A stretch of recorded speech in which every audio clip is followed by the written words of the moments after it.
കൈവല്യ പീയൂഷം എന്ന യൂട്യൂബ് ചാനലിലേക്ക് എല്ലാവരെയും സ്വാഗതം ചെയ്യുന്നു. നമ്മൾ 50-ാമത്തെ ദിവസത്തിലേക്ക് പാരായണം എത്തിയിരിക്കുകയാണ്.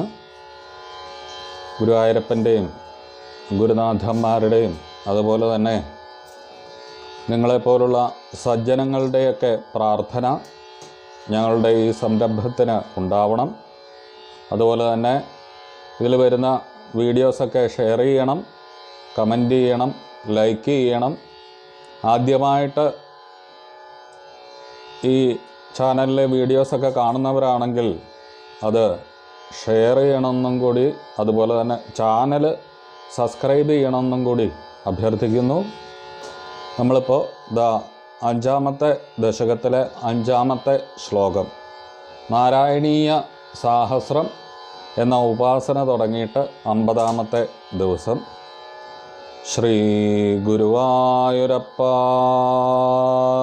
ശരണം.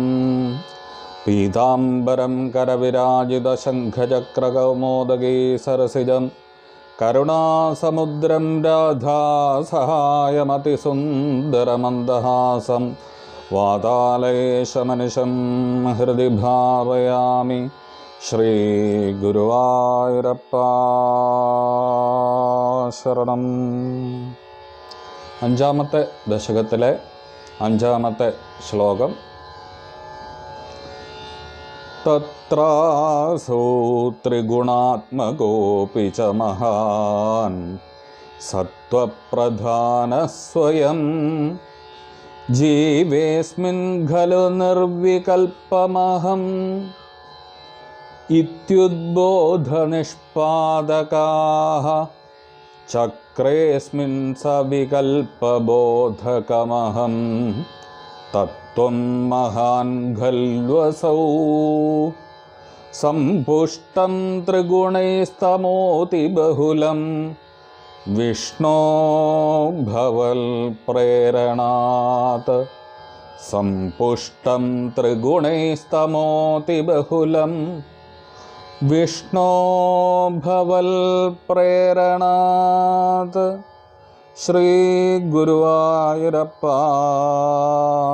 ശരണം. ആദ്യം പറഞ്ഞതുപോലെ തന്നെ എല്ലാവരും ചാനൽ സബ്സ്ക്രൈബ് ചെയ്യുക, വീഡിയോസൊക്കെ മുഴുവനായിട്ട് കാണുക, ഷെയർ ചെയ്യുക, ലൈക്ക് ചെയ്യുക, കമൻറ്റ് ചെയ്യുക എന്നുകൂടി അഭ്യർത്ഥിക്കുന്നു. എല്ലാവർക്കും നമസ്കാരം.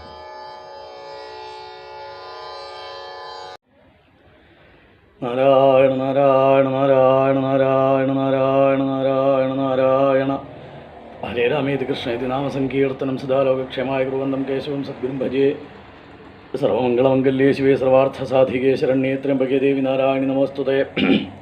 പത്മജാദ്യർച്ചിതം ദേവം പത്മജാ പ്രാണനായകം പത്മനാഭപുരാധീശം പത്മനാഭം നമാമ്യഹം. ശ്രീകൃഷ്ണായ പരമഗുരവേ നമോ നമഃ. ശ്രീകൃഷ്ണാർപ്പണമസ്തു. ശ്രീ ഗുരുവായൂരപ്പ ശരണം. നമസ്കാരം.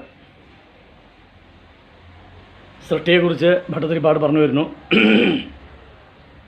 സാഖ്യയോഗം വഴി, സാഖ്യയോഗത്തിൽ ഭാഗവതം സ്വീകരിച്ചിട്ടുള്ള ഒരു ശൈലിയല്ല ഭട്ടതിരിപ്പാടിൻ്റെ. കുറച്ചുകൂടി ലളിതമാണ് എന്ന് പറയേണ്ടി വരും. കുറച്ചുകൂടി ആളുകൾക്ക് ഇതിൻ്റെ രഹസ്യം ഉള്ളിലേക്ക് കുറച്ചുകൂടി വേഗത്തിൽ എത്തുന്നുണ്ടോ എന്ന് സംശയമുണ്ട് ഈ വരികളിലൂടെ പോകുമ്പോൾ. ശ്രീശുഖൻ്റെ ലളിതമായിട്ടുള്ള ശൈലിയാണെങ്കിലും അതിനേക്കാൾ ലളിതം എന്ന് തോന്നാം. കാരണം ഏറ്റവും ഗഹനമായിട്ടുള്ള വിഷയമാണ് സാഖ്യയോഗം. അപ്പോൾ ഈ സാഖ്യയോഗം അങ്ങനെ ലളിതമായിട്ട് അവതരിപ്പിക്കുക എന്നുള്ളത് ബുദ്ധിമുട്ടാണ്. ശാസ്ത്രങ്ങളിൽ ഏറ്റവും മനസ്സിലാക്കാൻ ബുദ്ധിമുട്ടുള്ള ശാസ്ത്രമാണ് സാഖ്യം. വേറെ ഏത് വേദാന്തങ്ങളായാലും നമുക്കൊരു പക്ഷെ പെട്ടെന്ന് മനസ്സിലായി എന്ന് വരും.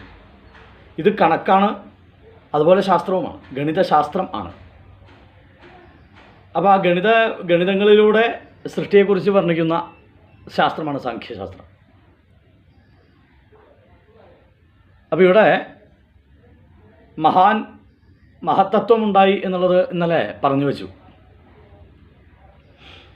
പ്രപഞ്ച സൃഷ്ടി, വിരാട് പുരുഷൻ്റെ ഉൽപ്പത്തി, അതാണ് പറഞ്ഞുകൊണ്ടിരിക്കുന്നത്. തൃതീയ സ്കന്ധത്തിൽ വിസ്തരിച്ച് പറയുന്നു. അതിലിപ്പോൾ സ്വയമുള്ള അടക്കി വെച്ച മായയിൽ നിന്ന് മായ പുറത്തേക്ക് വന്ന് അത് വ്യാപിച്ചു നിന്നു. ആ മായയിലേക്ക് അവിടുത്തെ ശക്തിക്ക് ചേർന്നു. അവിടുത്തെ പ്രകാശം പോലെ അവിടുത്തെ കണങ്ങളാൽ നിൽക്കുന്ന കണങ്ങളായി മാറി, ജീവാത്മാക്കളായി മാറി ഓരോ ശരീരം സ്വീകരിച്ചു. അവയ്ക്കെല്ലാം മായയുടെ സ്വാധീനമുണ്ടായിരുന്നു എന്ന് പറഞ്ഞു. അങ്ങനെ ഇതാ മായയിൽ നിന്ന് മഹത്തത്വം ഉണ്ടായി, ഗുണങ്ങളുണ്ടായി എന്ന് പറയുന്നു. ആ ഗുണങ്ങളിൽ നിന്ന് തത്വങ്ങളുണ്ടായി. മഹത്തത്വം യോസൗ മഹാനുച്യതേ എന്ന് ഇന്നലെ പറഞ്ഞു. ഇനിയിപ്പോൾ ഈ മഹത്തത്വത്തിൻ്റെ വിശേഷം പറയുന്നു ഇന്ന്. മഹത്തത്വം, അഹംതത്വം, അങ്ങനെ രണ്ട് തത്വങ്ങളാണ്. അതിലിപ്പോൾ മഹത്തത്വത്തിൻ്റെ വിശേഷം പറയുന്നു. തത്രാസൗ ത്രിഗുണാത്മകോപി ച മഹാൻ. തത്ര അസൗ ത്രിഗുണാത്മക. തത്ര എന്ന് വെച്ചാൽ അവിടെ എന്ന് വെച്ചാൽ ആ ഒരു അവസ്ഥയിൽ എന്നർത്ഥം. അസൗ ത്രിഗുണാത്മക അപി മഹാൻ. 3 ഗുണങ്ങളോടും കൂടിയതാണ് മഹത്തത്വം. എങ്കിലും ഗുണങ്ങളെ സൃഷ്ടിച്ചിട്ടാണ് തത്വം ഉണ്ടായതെന്ന് പറഞ്ഞല്ലോ. സാത്വിക രാജസ താമസ ഗുണങ്ങളുടെ മിശ്രിതം ആണ് മഹത്തത്വത്തിൻ്റെ സ്വഭാവം. എങ്കിലും സത്വപ്രധാന സ്വയം. ഈ മഹത്തത്വത്തിൻ്റെ പ്രത്യേകത അത് സാത്വിക സ്വഭാവം കൂടുതൽ, അല്ലെങ്കിൽ സാത്വിക ഗുണം കൂടുതലുള്ള തത്വമാണ് മഹത്തത്വം. ആ സാത്വിക ഗുണം കൂടുതലുള്ളതുകൊണ്ടാണ് ഇന്നലെ പറഞ്ഞത് യോസൗ മഹാനുച്യതേ എന്ന് ഇന്നലെ അവിടെ പറഞ്ഞ് അവസാനിപ്പിച്ചത്. എന്നുവെച്ചാൽ കാലാദിപ്രതിബോധിത എന്ന് ആ ബുദ്ധി തത്വം എന്നുള്ളത് ഇന്നലെ പറഞ്ഞല്ലോ. ബുദ്ധിയുടെ തത്വം ആ മായ. അപ്പോൾ ആ മായാതത്വത്തിൽ നിന്ന് മഹത്വത്വം ഉണ്ടായത് സാത്വിക പ്രധാനത്തോടു കൂടിയിട്ടാണ്. സാത്വിക ഭാവത്തിന്, ഈ മഹത്തത്വത്തിന് സാത്വിക അഹങ്കാരം എന്നൊരു പേരുണ്ട്. അതിനെക്കുറിച്ചാണ് ഈ ശ്ലോകത്തിൽ പറയണത്. മഹത്തത്വത്തിൽ നിന്നുണ്ടായ അഹങ്കാരം. അപ്പോൾ സത്വപ്രധാനം ആണ് മഹത്തത്വം. 3 ഗുണങ്ങളും ചേർന്നതാണെങ്കിലും ഏതെങ്കിലും ഒരു ഗുണാധിക്യം കൊണ്ടാണ് സ്വഭാവവിശേഷം വേറിട്ട് നിൽക്കുന്നത്. രാജസമാവാം, താമസമാവാം, സാത്വികമാവാം. അതിലേതെങ്കിലും ഗുണാധിക്യം വരുമ്പോഴാണ് വ്യക്തിയുടെയോ പ്രതിഭാസങ്ങളുടെയോ സ്വഭാവം വേറിട്ട് തിരിച്ചറിയാനും മറ്റും സാധിക്കുന്നത്. അപ്പം മഹത്തത്വം എന്നുള്ളത് സത്വപ്രധാനം തന്നെയാണ് എന്ന് പറയാണ്. അത് സ്വയം സത്വപ്രധാനമാണ്. ജീവേസ്മിൻ ഖലു നിർവികൽപമഹം. അപ്പം ഈ ജീവനിൽ നിർവികൽപ്പമായി അഹം. നിർവികൽപ്പം എന്ന് വെച്ചാൽ നിർഗുണം, നൈർഗുണ്യാവസ്ഥ. ആ നിർവികൽപ്പ സമാധി എന്നൊക്കെ നമ്മൾ പറയാറുണ്ട്. ബാഹ്യമായ പ്രതിഭാസങ്ങളോട്, ബാഹ്യമായ പരിസര വസ്തുക്കളോട് ബന്ധമില്ലാത്ത അവസ്ഥയാണ് നിർവികൽപ്പം. നിശേഷേണ വിഗതമായ കൽപ്പനകളോട് കൂടിയത്, സങ്കല്പങ്ങളോട് കൂടിയത് അതാണ് നിർവികൽപ്പം. നിശേഷേണ വിഗതമായ. നിശേഷം എന്ന് വെച്ചാലോ ഒരു തരിമ്പ് ബാക്കിയില്ലാത്ത അവസ്ഥ. വിഗതമായ കൽപ്പം എന്ന് വെച്ചാൽ ഗുണം. കൽപ്പം എന്ന് വെച്ചാൽ ചിന്ത മനസ്സിൻ്റെ സ്വഭാവം. അപ്പോൾ നിർവികൽപ്പം എന്ന് വെച്ചാൽ ആ സാത്വികാഹങ്കാരം എന്നുള്ളതിൻ്റെ മറ്റൊരു പേരിലാണ് ഇപ്പോൾ അദ്ദേഹം പറഞ്ഞിരിക്കുന്നത്. നിർവികൽപ്പം അഹം ഇത്യുദ്ബോധ നിഷ്പാദക. ഉദ്ബോധം എന്നവിടെ പ്രത്യേകം പറയാൻ കാരണമുണ്ട്. അഹംബോധം എന്ന് സാഖ്യയോഗത്തിൽ ഉദ്ദേശിക്കുന്ന അഹംബോധം നമ്മൾ ഉദ്ദേശിക്കുന്ന അഹംഭാവം അല്ല. അതുകൊണ്ടാണ് അതിനെ ആചാര്യൻ സാത്വികാഹങ്കാരം എന്നൊരു പേരിട്ടത്. അല്ല, അഹങ്കാരം നാശത്തിനല്ലേ വഴി എന്നാണ്. അല്ല, ഇത് ഉദ്ബോധ നിഷ്പാദകം ആണ്. ഉദ്ബോധം എന്ന് വെച്ചാൽ ബോധത്തെ ഉദ്ബോധിപ്പിക്കുന്ന നിഷ്പാദകം, അതിന് കാരണമായത്, ആ ഉദ്ബോധത്തിന് കാരണമായി തീരുക. അപ്പം നിർവികൽപ്പമായ നിശേഷേണ വിഗതമായ ചിന്തയോടുകൂടിയ അവസ്ഥയെയാണ് നിർവികൽപ്പം എന്ന് പറയുക. നിർവികൽപ്പാവസ്ഥ. ധ്യാനത്തിൻ്റെ എല്ലാം കഴിഞ്ഞ ദശകത്തിൽ തന്നെ അത് പറയലുണ്ടായി. ധ്യാനത്തിൻ്റെ ഏറ്റവും അറ്റത്തെ അവസാനത്തെ ഘട്ടത്തിലെത്തുമ്പോൾ ഈ നിർവികൽപ്പത സ്വഭാവം ഉണ്ടായിരിക്കും. കാരണം ഈ തത്വങ്ങൾക്ക് ആധാരമായ മഹാൻ എന്നുള്ള തത്വത്തിന് ബുദ്ധി എന്ന സ്വഭാവമാണ്. ഈ ബുദ്ധിയുടെ നിർവികൽപ്പാവസ്ഥയിലെ മനസ്സ് നിയന്ത്രണമാവുള്ളൂ, അപ്പോഴേ സമാധി ഉണ്ടാവുള്ളൂ. അപ്പോൾ ബുദ്ധി നിർവികൽപ്പമാവുന്നതിനെയാണ് ഇവിടെ അഹംബോധം എന്ന് ഉദ്ദേശിച്ചിരിക്കുന്നത്.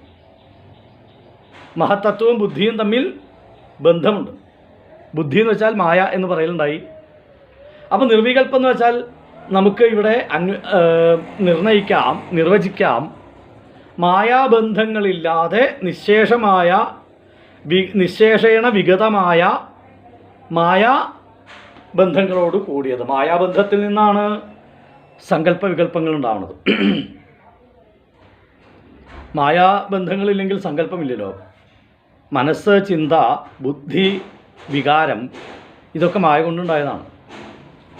അപ്പോൾ മായാബന്ധമില്ലെങ്കിൽ നിർഗുണനായിട്ടുള്ള ഒരാൾക്ക്, ഇനിയിപ്പോൾ നമ്മൾ ഭൗതിക ഭാഷയിൽ പറഞ്ഞാൽ തന്നെ നിനക്കൊക്കെ ഉണ്ടോ എന്ന് ചോദിക്കാറുണ്ട് നമ്മൾ.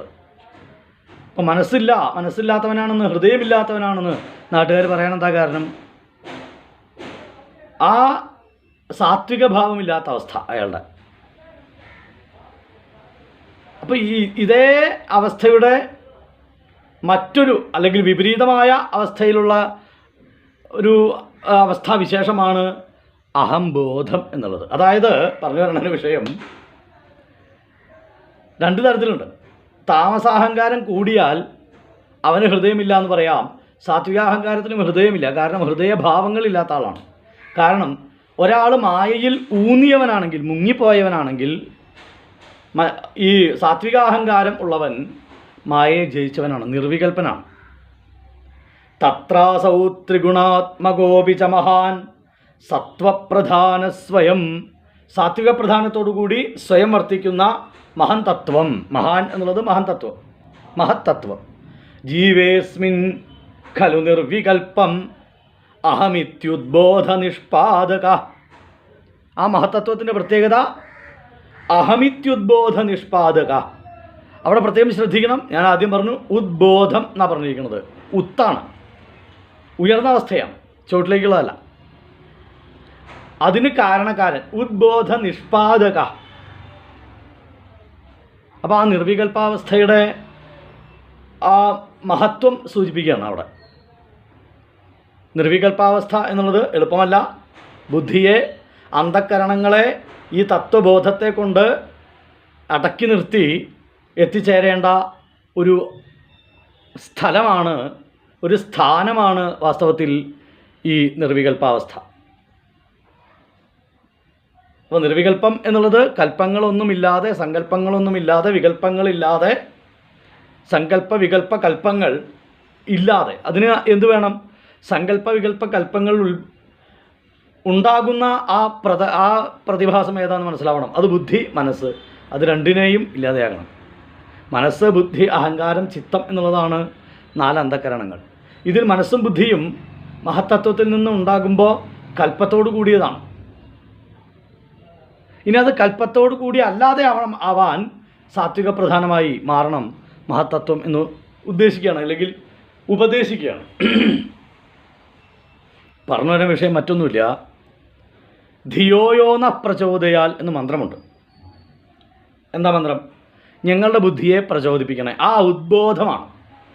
അഹംബോധം വേണം. അഹം ബ്രഹ്മാസ്മി എന്നുള്ളത് അഹംബോധമാണ്, അഹങ്കാരമല്ല.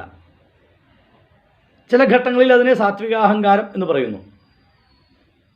ഈ അഹംബോധം കൊണ്ട് കൽപ്പവികൽപ്പ സങ്കല്പങ്ങൾ ഉണ്ടാകുന്നില്ല. അഹംബോധം വന്നു കഴിഞ്ഞാൽ പിന്നെ അവനെ സങ്കല്പം, വികല്പം, വിചാരം ഒന്നും അവനെ ബാധിക്കുന്നില്ല. വികാരം ഒന്നും അവനെ ബാധിക്കില്ല. നിർവികൽപ്പാവസ്ഥയാണ്. അതാണ് അഹമിത്യുദ്ബോധ നിഷ്പാദക. ഉദ്ബോധം ഉണ്ടാവും, ഉദ്ബോധനം ചെയ്യണത്. ഉദ്ബോധനം ചെയ്യുക എന്ന് പറഞ്ഞാൽ ഉയർത്തി ചിന്തിപ്പിക്കുന്നത്. ആ ഉയർത്തി ചിന്തിപ്പിക്കുന്ന ഘടകമായിട്ട് മാറും മഹത്തത്വം. എപ്പോൾ? മഹാൻ സത്വപ്രധാനനായിട്ട് വർദ്ധിക്കുമ്പോൾ.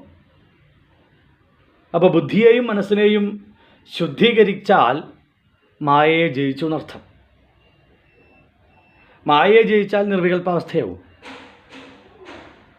മായയെ ജയിക്കാനാണ് നമ്മളുടെ സാധനാമാർഗങ്ങളെല്ലാം, യോഗമാർഗങ്ങളെല്ലാം മായാരഹിതമായി മനസ്സിനെ മാറ്റാനാണ്. ബുദ്ധിയെ ആ ഭ്രമത്തിൽ നിന്ന്, ബുദ്ധി തത്വം എന്ന് പറഞ്ഞല്ലോ കഴിഞ്ഞ ശ്ലോകത്തിൽ, ആ ബുദ്ധി തത്വത്തെ ശരിക്കും ബുദ്ധി തത്വമാക്കി മാറ്റാൻ ആണ് ഈ സാധനാനുഷ്ഠാന മാർഗങ്ങളെല്ലാം. ഒരുപാട് വായിക്കുന്നവൻ, ഒരുപാട് ചിന്തിക്കുന്നവൻ, അവനെ ജ്ഞാനിന്ന് വിളിക്കാം. പക്ഷേ നിർവികൽപ്പമായി അഹംബോധത്തിലാണ് അവൻ എന്ന് ചിന്തിക്കാൻ വയ്യ. സാധനാമാർഗങ്ങളിലൂടെ അവൻ മായയെ ജയിച്ചില്ലെങ്കിൽ അവനെ നിർവികൽപ്പമായി അഹംബോധമുള്ളവനാണ് എന്ന് പറയാൻ സാധിക്കില്ല. സാത്വികാഹങ്കാരമുള്ളവനാണെന്ന് പറയാൻ സാധിക്കില്ല. കാരണം അവന് വായിച്ചു അറിഞ്ഞു എന്നുള്ള ബോധം ഉള്ളിലുണ്ടായിരിക്കും. അത് കൽപ്പമാണ്, സങ്കല്പമാണ്. ആ സങ്കല്പത്തോടു കൂടി ചിന്തിക്കുന്ന അവസ്ഥ മായ അവിടെ കീഴടക്കും ആ മനസ്സിനെ, ആ ബുദ്ധിയെ. അപ്പം നിർവികൽപ്പമഹം, നിർവികൽപ്പമാണ് അഹം എന്നുള്ള ബോധം. അവിടെ മറ്റൊരു വിശേഷം എന്താണെന്ന് വെച്ച് കഴിഞ്ഞാൽ അഹം തത്വം നിർവികൽപ്പം എന്നുള്ളതിൻ്റെ അർത്ഥം അഹം എന്നുള്ള ബോധം ഒരു ഗുണങ്ങളുമില്ലാത്തതാണ്. അതാണ് ഉദ്ബോധം എന്ന് പറയാൻ കാരണം. അഹം എന്നുള്ള ആ ഒരു അവസ്ഥ, അഹം അഹം അഹം അഹം എന്നുള്ള അവസ്ഥ ഒരു ഗുണവുമില്ലാത്ത അവസ്ഥയാണ്. ഒരു നിർഗുണമായ സങ്കല്പ വികല്പ വിചാര വികാര രഹിതമായ അവസ്ഥയാണ്. അതാണ് ഉദ്ബോധ നിഷ്പാദക എന്ന് പറയാൻ കാരണം. അതൊരു ഉദ്ബോധമാണ്. അതായത് ബോധത്തിൻ്റെ ഉച്ചസ്ഥായിയിൽ ഈ നിർവികൽപ്പത അല്ലെങ്കിൽ പരിസരത്തിനോടോ ദ്വൈതാവസ്ഥയോടോ ഒരു ബന്ധനമില്ലാത്ത അവസ്ഥയാണ് നിർവികൽപ്പാവസ്ഥ. പരിസരങ്ങളോടൊന്നും ഒരു ബന്ധമില്ല, ബന്ധുക്കളോട് ബന്ധമില്ല, ബന്ധനങ്ങൾ ആയി മാറുന്നില്ല ആ ബന്ധങ്ങൾ. ഇനി ഇവിടെ മറ്റൊരു കാര്യം കൂടി നമ്മൾ ശ്രദ്ധിക്കാം. ഇതൊക്കെ നമ്മൾ ചിന്തിക്കണത്, ഇതൊക്കെ താടി നീട്ടി കാട്ടിൽ പോയിരിക്കുന്ന കാഷായ വസ്ത്രം ധരിക്കുന്നവർക്ക് മാത്രം സാധ്യമായത് അല്ല. അതിനാണ് ഇങ്ങനെ ഇത് വരച്ച് കാണിക്കുന്നത്. ഈ വരയിലൂടെ നമുക്ക് ബോധ്യം വരും ഏത് സാധാരണക്കാരനും മനഃശുദ്ധി, ബുദ്ധിയെ നേർവഴിക്ക് ചിന്തിപ്പിക്കാൻ. ഞാൻ ഇങ്ങനൊരു കാര്യം പറഞ്ഞു, ശക്തി നിങ്ങളുടെ കയ്യിലാണ്. ആ ശക്തിയെ ഉപയോഗിക്കുക. അപ്പോൾ ചിന്തിപ്പിക്കാൻ നമ്മൾ തയ്യാറായാൽ, ബുദ്ധിയെയും മനസ്സിനെയും നേർവഴിക്ക് നയിക്കാൻ തയ്യാറായാൽ, നിങ്ങൾക്ക് 10 കുട്ടികളുണ്ടെങ്കിലും 200 പേരക്കുട്ടികളുണ്ടെങ്കിലും നിങ്ങൾക്ക് ഈ കുടുംബ ബന്ധം എന്നുള്ളത് ബന്ധനമാവുകയില്ല. ഇത് ഉദാഹരണങ്ങളില്ലേ നമ്മുടെ പൂർവികന്മാരുടെ ഇടയിൽ. ജഗദീശ്വരൻ ഭഗവാനായി അവതരിക്കുമ്പോൾ അവിടെ ശ്രീശുകൻ പറഞ്ഞു, ഇത്രയധികം വിവാഹം ചെയ്താലും, ഇത്ര വലിയ ഗൃഹസ്ഥനായാലും പരീക്ഷിത്തെ ഏറ്റവും വലിയ ബ്രഹ്മചാരി അത് ഭഗവാൻ തന്നെയാണ് ലോകത്തിൽ. കാരണം ഈ നിർവികൽപ്പതയാണ്. അഹമിത്യോ ഉദ്ബോധ, ഈ മഹത്തത്വം കൊണ്ട് തിരിച്ചറിഞ്ഞ അവസ്ഥ, മഹത്തത്വത്തെ തിരിച്ചറിഞ്ഞ അവസ്ഥ, സാത്വികാഹങ്കാരത്തിലൂടെ ജീവിക്കുന്ന അവസ്ഥ. ആ അഹം എന്നുള്ളത് ഉദ്ബോധമായിരുന്നു അദ്ദേഹത്തിനെ സംബന്ധിച്ചിടത്തോളം. അപ്പോൾ അവിടെ ഒരു നിർവികൽപ്പാവസ്ഥ തനിയെ വരും. അപ്പോൾ എത്ര വലിയ ഗൃഹസ്ഥനായാലും, എത്ര കർമ്മയോഗിയായാലും, ഈ ബുദ്ധിയെ, മനസ്സിനെ ശുദ്ധീകരിക്കാനുള്ള സാധനാമാർഗങ്ങളിലൂടെ ജീവിക്കുന്നവന് ആ ഉദ്ബോധം തനിയോ, ആ അഹംഭാവം, അഹം ബ്രഹ്മാസ്മി എന്ന അഹംഭാവം, അഹംബോധം, അത് നമ്മളെ ഉച്ചസ്ഥായിയിലേക്ക് നയിക്കുന്നതാണ്. അതുകൊണ്ടാണ് ഉദ്ബോധ നിഷ്പാദക എന്ന്, ഉദ്ബോധത്തിന് കാരണക്കാരൻ എന്ന് മഹത്തത്വത്തെ അവിടെ വിശേഷിപ്പിക്കാൻ കാരണം. അതാണ് നമ്മളിവിടെ മനസ്സിലാക്കുന്നത്. അപ്പോൾ ഈ സാത്വിക അഹങ്കാരവും രാജസാഹങ്കാരവും, ഈ സാത്വിക അഹങ്കാരത്തിൻ്റെ പ്രത്യേകത നിസ്സംഗത്വമാണെങ്കിൽ രാജസാഹങ്കാരത്തിന് പ്രത്യേകത ഇതിൻ്റെ വിപരീതം. രാജസാഹങ്കാരമുണ്ട്, താമസാഹങ്കാരമുണ്ട്. ഈ രാജസാഹങ്കാരത്തിൽ നിന്ന് സാത്വികാഹങ്കാരത്തിലേക്കുള്ള ദൂരം കുറവാണ്. താമസാഹങ്കാരത്തിൽ നിന്ന് കുറച്ചധികം ബുദ്ധിമുട്ടും നമ്മൾ എത്തിച്ചേരാൻ. അപ്പോൾ ഇവിടെ പറയുന്നു അടുത്ത വരി, ചക്രേസ്മിൻ സവികൽപ്പ ബോധകമഹം തത്വം മഹാൻ ഖൽവസൗ. ഇതിൽ തന്നെ, ഈ ജീവനിൽ തന്നെ, ഇപ്പം ജീവനെയാണ് അഹംബോധം എന്ന് കണ്ടത് എന്നാണല്ലോ പറഞ്ഞത്. ഈ ജീവനിൽ, ജീവേസ്മിൻ എന്ന് പറഞ്ഞല്ലോ, ഈ ജീവനിൽ അഹം എന്ന ബോധത്തെ, സാത്വികാഹങ്കാരത്തെ സൃഷ്ടിച്ചു മഹത്തത്വം സത്വപ്രധാനമാവുമ്പോൾ. ഇവിടെ സവികൽപ്പബോധകം അഹന്തത്വം, അത് നിർവികൽപ്പകമായിട്ടാണ് പറഞ്ഞതെങ്കിൽ സവികൽപ്പകമായിട്ടുള്ള അഹംബോധം ഉണ്ട്. അതും ഇത് തന്നെയാണെന്ന് പറയണം. അത് സവികൽപ്പകമാവണത് എപ്പോഴാണ്? നിർവികൽപ്പത്തിൻ്റെ വിപരീതം സവികൽപ്പകം. ഒരു ബന്ധവുമില്ലാത്തവൻ എന്ന രീതിയിൽ അഹംബോധത്തെ ശീലിച്ചവൻ സാത്വികാഹങ്കാരമാണെങ്കിൽ, രാജസാഹങ്കാരത്തിൽ ഈ ബന്ധങ്ങളും ബന്ധനങ്ങളൊക്കെ എനിക്കുള്ളതാണെന്ന് ചിന്തിക്കുന്ന അവസ്ഥ. ദ്വാസുപർണ സയുജ സഖായ സമാനം വൃക്ഷം എന്നുള്ള പ്രസിദ്ധമായിട്ടുള്ള ഋഗ്വേദ മന്ത്രമുണ്ട്. ഏകാദശത്തിൽ ഭഗവാൻ അതിൻ്റെ ഒരു വ്യാഖ്യാനം ഉപദേശത്തിൽ ഉൾക്കൊള്ളിച്ചിട്ടുണ്ട്. രണ്ട് പക്ഷികൾ, മുകളിലെ പക്ഷിക്ക് രാവിലെ ആയാൽ അവൻ ജോലിക്ക് വേണ്ടി ഇറങ്ങിത്തിരിക്കും, കുടുംബത്തെ നയിക്കാൻ വേണ്ടി. അവൻ പക്ഷെ മെലിഞ്ഞിരുന്നു. ചോട്ടിലെ കൊമ്പിലുള്ള പക്ഷി എങ്ങോട്ടും പോയൊന്നുമില്ല, അലസനായിരുന്നു. പക്ഷെ അവൻ തടിച്ചിരുന്നു എന്ന് പറയണം. ഇതാണ് സാത്വികാഹങ്കാരങ്ങളുടെ വ്യത്യാസം. രാജസാഹങ്കാരം നിങ്ങളുടെ ശരീരത്തിനെ മെലിയിക്കും, ചടപ്പിക്കുന്ന അർത്ഥം. എപ്പോഴാണ് ഈ ശരീരം മെലിയണത്? നമ്മളുടെ കടമകൾ, കർത്തവ്യങ്ങൾ എന്ന് ചിന്തിക്കുന്ന വസ്തുതകൾ നമുക്ക് നിറവേറ്റാൻ കഴിയാതെ വരുമ്പോഴുള്ള മാനസിക വ്യഥ, അത് നിങ്ങളുടെ ശരീരത്തിനെ ശോഷിപ്പിക്കും. എന്നാൽ ഇതൊക്കെ നിമിത്തകൃതം ആണ് എന്ന ബോധത്തോടെ, അഹംബോധത്തോടെ ഇവിടെ വർത്തിക്കുന്നവൻ, അവൻ ശരീരത്തിനെ ശേഷിപ്പിക്കും. അവന് ശരീരം ബാക്കിയുണ്ടാവും. ഇതെല്ലാം സവികൽപ്പകമായിട്ട് കാണുന്ന ആൾക്കാരാണെങ്കിൽ ചക്രയസ്മിൻ, ചക്ര എന്ന് വെച്ചാൽ ചെയ്തു, അസ്മിൻ ഇതിൽ തന്നെ, ഈ ജീവനിൽ തന്നെ സവികൽപ്പബോധകം അഹന്തത്വം മഹാൻ ഖൽവസൗ. ഇതേ മഹത്തത്വം സവികൽപ്പബോധകമായിട്ട് മാറി. ജീവനിൽ നിർവികൽപ്പബോധത്തോടു കൂടിയായപ്പോൾ അത് അഹംബോധം എന്നുള്ളതിന് കാരണമായി ഈ മഹത്തത്വം. സവികൽപ്പത്തോടു കൂടി ഇതേ മഹത്തത്വം വർത്തിച്ചപ്പോൾ എന്ത് സംഭവിച്ചു? സമ്പുഷ്ടം ത്രിഗുണൈഹി. ആ മൂന്ന് ഗുണങ്ങളാലും അങ്ങോട്ട് പുഷ്ടിപ്പെട്ടു. സാത്വികത്തിന് പ്രത്യേക പ്രാധാന്യം ഉണ്ടായില്ല. ചിലപ്പോൾ സാത്വികം കുറച്ച് കുറവായിരിക്കും. രാജസ താമസ ഗുണങ്ങൾ ആധിക്യത്തോടു കൂടി അവിടെ സംഭവിക്കും. അത്തരത്തിൽ ചില ഘട്ടങ്ങളിൽ ചില ജീവാത്മാക്കൾക്കുള്ള കർമ്മങ്ങൾ അത്തരത്തിലായിരിക്കും. ആ ഘട്ടത്തിൽ മഹത്തത്വം തമോതി ബഹുലം. ആദ്യത്തേത് സാത്വപ്രധാനമാണ് പറഞ്ഞതെങ്കിൽ ഇപ്പം അതിൻ്റെ വിപരീതം പറയുന്നു, തമപ്രധാനം. അതിബഹുലം തമ, താമസാഹങ്കാരം. ത്രിഗുണങ്ങളെ കൊണ്ട് സമ്പുഷ്ടമായ മഹത്തത്വം ഇതിൽ സത്വപ്രധാനമാണെങ്കിൽ ഈ ജീവനിൽ അഹംബോധം ഉണ്ടാവും. എന്ന് വെച്ചാൽ നേരത്തെ പറഞ്ഞത് നിർവികൽപ്പമായിട്ട്. ഇതേ ജീവനിൽ ഈ മൂന്ന് ഗുണങ്ങളാൽ സമ്പുഷ്ടമായ മഹത്തത്വം തമപ്രധാനമാണെങ്കിൽ, തമോതി ബഹുലമാണെങ്കിൽ അതിനെന്ത് സംഭവിക്കും? വിഷ്ണോഭവൽ പ്രേരണാൽ, അവിടുത്തെ പ്രേരണ കൊണ്ട് എന്ത് സംഭവിച്ചു?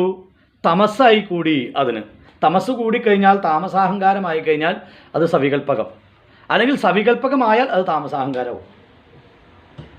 ഈ താമസാഹങ്കാരം എന്ന് വെച്ചാൽ ഞാൻ നേരത്തെ പറഞ്ഞു, രാജസാഹങ്കാരത്തിൽ നിന്ന് കുറച്ച് ദൂരമേ ഉള്ളൂ. താമസാഹങ്കാരം എന്ന് പറയുമ്പോൾ എന്താണെന്ന് വെച്ച് കഴിഞ്ഞാൽ എൻ്റേത് മാത്രം എന്ന ചിന്തയാണ്. ശാരീരികമായിട്ട് എൻ്റെ ആളുകൾ, എൻ്റെ വസ്തുക്കൾ, എൻ്റേത് മാത്രം. എൻ്റെ ആളുകൾ എന്നുള്ള പോലും ഉണ്ടാവില്ല. എൻ്റെ ഇഷ്ടപ്പെട്ട ആളുകൾ എന്ന് വേറെ ഒരു വിഭാഗം. അതിൽ ചിലപ്പോൾ സ്വന്തം അച്ഛനമ്മമാർ തന്നെ ഉണ്ടായിക്കൊള്ളുന്നില്ല, സ്വന്തം ഭാര്യ ഉണ്ടായിക്കൊള്ളുന്നില്ല, ഭർത്താവ് ഉണ്ടായിക്കൊള്ളുന്നില്ല. ആരാ ഉള്ളതെന്ന് ആ വ്യക്തിക്ക് തന്നെ അറിയില്ല. ഇതിനെയാണ് താമസാഹങ്കാരം എന്ന് പറയുക.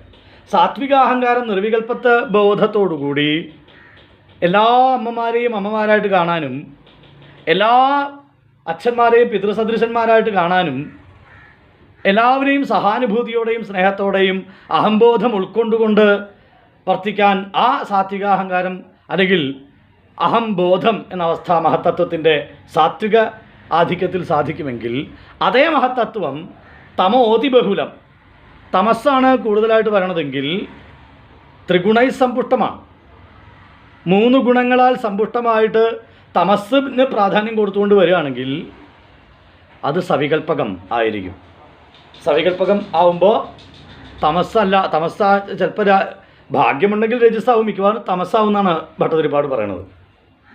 തമസ് എന്ന് വെച്ചാൽ തൻ്റെ ഇഷ്ടം എന്നാണ്, അല്ലെങ്കിൽ തൻ്റേത് എന്നുള്ള കഠിനമായ കണ്ണ് കാണാത്ത അവസ്ഥ. തമസ് എന്ന് വെച്ചാൽ ഇരുട്ടെന്നാണ് അർത്ഥം. തൻ്റേത് എന്ന ചിന്തയാൽ കണ്ണ് കാണാത്ത അവസ്ഥയാണ് ഏറ്റവും വലിയ അഹങ്കാരം. നമ്മളിന്ന് ഇപ്പോൾ രാഷ്ട്രീയത്തിൽ പ്രവർത്തിക്കുന്ന ആൾക്കാരെ, മറ്റ് മേഖലകളിൽ പ്രവർത്തിക്കുന്ന ആൾക്കാരെ നോക്കിക്കോളൂ. അവരവരുടെ ആൾക്കാരെ പുഷ്ടിപ്പെടുത്താനാണ് അവർ ശ്രമിക്കുന്നത്. താമസാഹങ്കാരമാണ്. അപ്പോൾ എൻ്റേത് കുറേ ആൾക്കാർ മാത്രം ഇവിടെ ജീവിച്ചാൽ മതി, അവർക്കൊക്കെ മാത്രമേ ചിലത് യോഗ്യതയുള്ളൂ എന്ന് ചിന്തിക്കുന്ന അവസ്ഥയാണ് താമസാഹങ്കാരം. അത് സവികൽപ്പകമാണ്. സവികൽപ്പകം എന്ന് വെച്ചാൽ ചിന്തയോട് കൂടിയത്, സങ്കല്പങ്ങളോട് കൂടിയത്. എന്ന് വെച്ചാൽ എൻ്റെ മകൾ ഇന്നത് പൊസിഷനിലെത്തണം, മകൻ ഇന്ന പൊസിഷനിൽ, പേരക്കുട്ടി, ഭാര്യ, ഭർത്താവ്, എക്സെട്ര എക്സെട്ര. അവനെ സംബന്ധിച്ചിടത്തോളം അവന് മുമ്പിലേക്കുള്ള വഴി കാണാനില്ല. നമ്മളിൽ ഭൂരിഭാഗവും അത്തരത്തിലല്ലേ? മുമ്പിലേക്കുള്ള വഴിയില്ല. എത്ര സാത്വികമായിട്ട് ഈശ്വരാരാധന ചെയ്യുന്നവരാണെങ്കിലും അഹങ്കാരം എന്ന ബോധത്താൽ നശിക്കപ്പെട്ടവരാണ്. സവികൽപ്പ ചിന്തയോടുകൂടി ആയപ്പോൾ നമ്മുടെ മനസ്സിൽ താമസാഹങ്കാരം കയറിക്കൂടി. വികാര വിചാരങ്ങൾ, മോഹങ്ങൾ എല്ലാം ഒരു തമപ്രാധാന്യം വന്നപ്പോൾ എന്ത് സംഭവിച്ചു? അത് താമസാഹങ്കാരത്തിന് കാരണമായി. താമസാഹങ്കാരത്തിന് കാരണമായാൽ അവിടെയുള്ള അപകടം എന്താ എന്ന് വെച്ച് കഴിഞ്ഞാൽ പിന്നെ കണ്ണു കാണില്ല. സ്നേഹം കൊണ്ട് കണ്ണു കാണാനില്ല. വഴിയിലുള്ള സകല ആളുകളെയും തട്ടിമാറ്റി തൻ്റെ ആളുകളും താനും മുന്നിലെത്തണം. മറ്റുള്ളവരെയൊന്നും എനിക്ക് പരിഗണിക്കേണ്ട ആവശ്യമില്ല. എനിക്ക് എൻ്റെ കാര്യം വലിയത്, എനിക്കത് മാത്രം സാധിച്ചാൽ മതി. ഈ ഭാവം വന്നാൽ പറയൂ, മനസ്സിന് എവിടെയാ സമാധാനം ഉണ്ടാവുക? എൻ്റെ ആളുകൾ മാത്രം വിജയിക്കട്ടെ, ബാക്കി എല്ലാവരും തോറ്റു പോകട്ടെ, എൻ്റെ ആളുകൾ വിജയിക്കട്ടെ എന്ന് പ്രാർത്ഥിച്ചാൽ തന്നെ, ചിന്തിച്ചാൽ തന്നെ അതിൻ്റെ അർത്ഥം മറ്റുള്ളവർക്ക് തോൽക്കണമെന്ന് തന്നെയാണല്ലോ. ഇത് സവികൽപ്പത്തിൻ്റെ ഏറ്റവും വലിയ കുഴപ്പമാണത്. സവികൽപ്പകമായിട്ട് ചിന്തിക്കുമ്പോഴുള്ള കുഴപ്പമാണ് ഈ അഹം തത്വം, അഹംബോധം മാറി അത് അഹങ്കാരത്തിലേക്ക് മാറും. അഹംബോധം ജീവനിൽ വലിയ കുഴപ്പമില്ല. കാരണം അവനെ സംബന്ധിച്ചിടത്തോളം അവൻ ഈ ശരീരമെടുത്തു നിമിത്തം കൊണ്ട് എന്ന് മാത്രമേ ഉള്ളൂ എന്ന ബോധം ആ ശരീരത്തിലിരിക്കുമ്പോൾ അവനുണ്ട്. അഹങ്കാരമാകുമ്പോൾ അവൻ ആ ശരീരമാണെന്ന ബോധമാണ് വരണത്.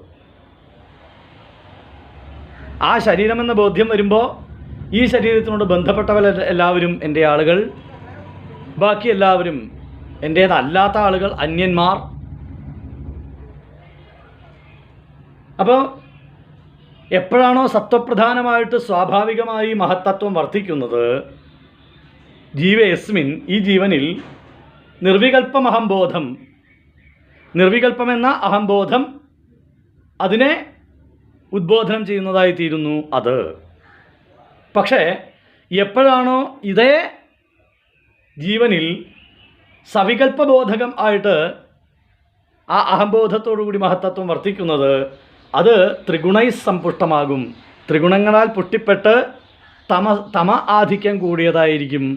അതൊരിക്കലും ഗുണം ചെയ്യില്ല. അവസാനം പറഞ്ഞു വിഷ്ണു വിശ്വം മുഴുവൻ നിറഞ്ഞു നിൽക്കുന്നവനെ ഭവൽ പ്രേരണാൽ. അപ്പട്ടിയാണ് അതിൻ്റെ മനോഹാരിത. ഭവൽ പ്രേരണാൽ എന്ന് ഇന്നലെ പറഞ്ഞു, ക്ഷോഭമുണ്ടായി എന്ന്. ദൈവാൽ ക്ഷുഭിതധർമ്മിണ്യാം എന്ന് പറയലുണ്ടായില്ലോ. പ്രേരണാശക്തി, മായ തന്നെയാണ് പ്രേരണാശക്തി. ഭവൽ പ്രേരണാൽ.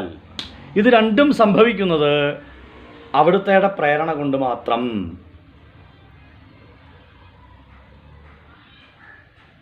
അത് രണ്ടായാൽ ത്രിഗുണൈ സമ്പുഷ്ടം, ത്രിഗുണങ്ങളെ കൊണ്ട് മഹത്തത്വം സമ്പുഷ്ടമായിരിക്കെ അതിൽ സാത്വിക ഭാവം കൂടുമ്പോൾ അതിനെ അഹംബോധം എന്ന് വിളിക്കും.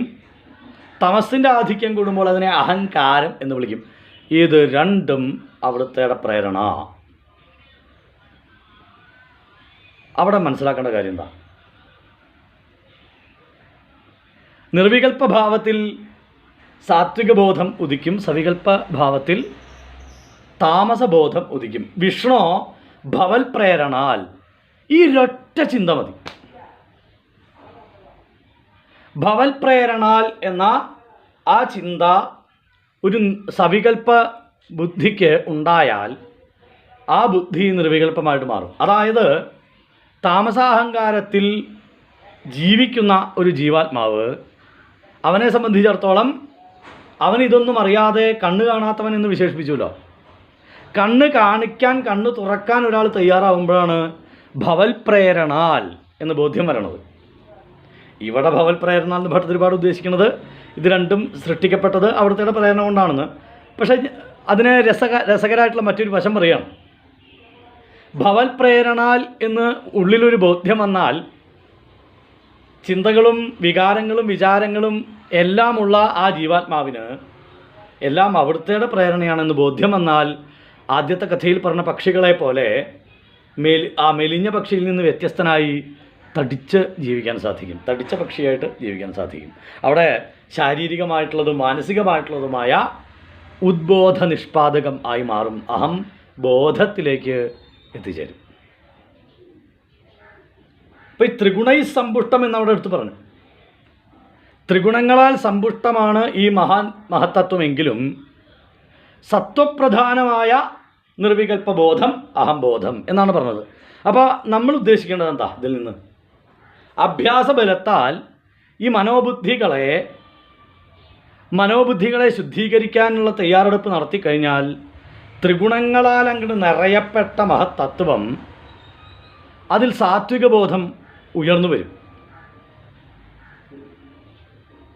ക്രമത്തിൽ സവികൽപ്പമായ ചിന്തകളെ മാറ്റി താമസ അഹങ്കാരങ്ങളെ മാറ്റി നിർത്തി. പക്ഷെ അഭ്യാസത്തിലൂടെ സാധിക്കുള്ളൂ. ആ അഭ്യാസബലത്താൽ സ്വയം ബുദ്ധിയെ പരിശീലിപ്പിച്ച്, ഇന്നലെ പറഞ്ഞ ആ ശക്തി ബുദ്ധിക്കായി ഉപയോഗിച്ച്, മനസ്സിനെ ശക്തി കൊണ്ട് നിയന്ത്രിച്ച് ആ സവികൽപ്പമായ വികാര വിചാരങ്ങളോട് കൂടിയ ഭാവത്തെ നിർവികൽപ്പമാക്കി മാറ്റാനുള്ള ആ അവസ്ഥ വന്നു കഴിഞ്ഞാൽ അവിടെ മഹത്തത്വം സത്വപ്രധാനമായി മോക്ഷ യോഗ്യമായി. അതാണല്ലോ അഹംബോധം എന്ന് പറയുന്നത്. അഹംബോധം എന്നുള്ളത് മോക്ഷാവസ്ഥയാണ് വാസ്തവത്തിൽ. മുക്താവസ്ഥയിൽ ജീവിക്കുന്നവനെ ആ അഹംബോധം ഉണ്ടാവുള്ളൂ. മുക്താവസ്ഥ ഇല്ലാത്തവൻ അഹങ്കാരത്തിൽ ജീവിക്കുന്നു. അഹങ്കാരവും അഹംബോധവും തമ്മിലുള്ള വ്യത്യാസം ഞാൻ നേരത്തെ പറഞ്ഞു. എന്താണ്? അഹങ്കാരം എന്നുള്ളത് ശരീരത്തെ, ലൗകികതയെ താനായിട്ട് കാണുന്നു. അഹംബോധം ഇതിൻ്റെ ഉള്ളിലിരിക്കുന്ന ആളാണ് ഞാൻ എന്ന് സ്വയം മനസ്സിലാക്കുന്നു. അപ്പം ഇന്നലെ പറഞ്ഞ പോലെ നേരിയ ഒരു അതിർവരമ്പ് തന്നെയാണ് ഇതും. ഇത് പെട്ടെന്ന് സാധിക്കും. തമോതിബഹുലമായിട്ടുള്ള ഈ മഹത്തത്വത്തെ സാധനാമാർഗങ്ങളിലൂടെ പെട്ടെന്ന് തന്നെ സത്വപ്രധാനമാക്കി മാറ്റാൻ സാധിക്കും. അതെന്ത് വേണം? ഭട്ടതിരിപ്പാട് പറഞ്ഞു, അവിടുത്തെ പ്രേരണ കൊണ്ട് തന്നെയാണ് ഈ ഗുണങ്ങളാൽ സമ്പുഷ്ടമായ മഹത്തത്വം സത്വപ്രധാനമാകുമ്പോൾ, അല്ലെങ്കിൽ നിർവികൽപ്പ ബോധത്തോടെ സഞ്ചരിക്കുമ്പോൾ അത് സത്വപ്രധാനമായി മാറി അഹംബോധമായി മാറി. ഇനി അവിടുന്ന് തന്നെ പ്രേരിപ്പിച്ച് അതേ മഹത്തത്വത്തെ ഇതാ സവികൽപ്പമാക്കി മാറ്റി, വിചാരവികാരങ്ങളോട് കൂടിയായി അതിനെ എന്തിലേക്ക് മാറ്റി? അഹങ്കാരത്തിലേക്ക് മാറ്റി. അഹംബോധം സാത്വികവും അഹങ്കാരം താമസവുമാണ്. ഈ സാത്വിക അഹങ്കാരത്തിൽ നിന്നും മനസ്സിനെ ഉണർത്തണം, അപ്പോഴേ മുക്താവസ്ഥയിലേക്ക് എത്തുള്ളൂ. പക്ഷേ മുക്താവസ്ഥയിലേക്കുള്ള ആദ്യത്തെ പടി എന്ന നിലയ്ക്ക് ഈ സാത്വിക അഹങ്കാരത്തെ നമുക്ക് സാധിക്കാം. അതാണ് ഭവൽപ്രേരണ എന്ന് പറയുന്നതിൻ്റെ പ്രാധാന്യം. ഉള്ളിൽ ചിന്തിക്കുക, ഞാനൊരു നിമിത്തം മാത്രം, നിയോഗം മാത്രം, എൻ്റെ ഈ ശരീരം എനിക്ക് കിട്ടിയ ഒരു മാധ്യമം മാത്രം എന്ന് ചിന്തിക്കുക. അപ്പോൾ അവിടെ നിർവികൽപ്പാവസ്ഥ വന്നു. തത്രാസൗ ത്രിഗുണാത്മകോപി ച മഹാൻ സത്വപ്രധാന സ്വയം. മഹത്തത്വം ത്രിഗുണാത്മകമാണെങ്കിലും സത്വപ്രധാനമായിട്ട് സ്വയം വർത്തിച്ചാൽ ജീവേസ്മിൻ ഖലു നിർവികൽപ്പമഹം ഇത്യുദ്ബോധ നിഷ്പാദക. ഈ ജീവനിൽ നിർവികൽപ്പബോധത്തെ ഉദ്ബോധിപ്പിക്കാൻ അത് കാരണമായിത്തീരുന്നു. ചക്രേസ്മിൻ സവികൽപ്പബോധകമഹം തത്വം മഹാൻ ഖല്ലു അസൗ. ഈ മഹാൻ തത്വം തന്നെ ഈ ജീവനിൽ ഇതാ സവികൽപ്പബോധകമായിട്ട് നിൽക്കുകയാണെങ്കിൽ സമ്പുഷ്ടം ത്രിഗുണൈസ്തമോതി ബഹുലം വിഷ്ണോഭവ. അവിടുത്തെ പ്രേരണയാൽ ത്രിഗുണങ്ങളാൽ സമ്പുഷ്ടമാക്കപ്പെട്ട ഈ മഹത്തത്വം താമസാഹങ്കാരമായിട്ട് മാറുമെന്ന് അവിടെ പറഞ്ഞ് കേൾപ്പിച്ചു. നമസ്കാരം. ജയ് ശ്രീകൃഷ്ണൻ.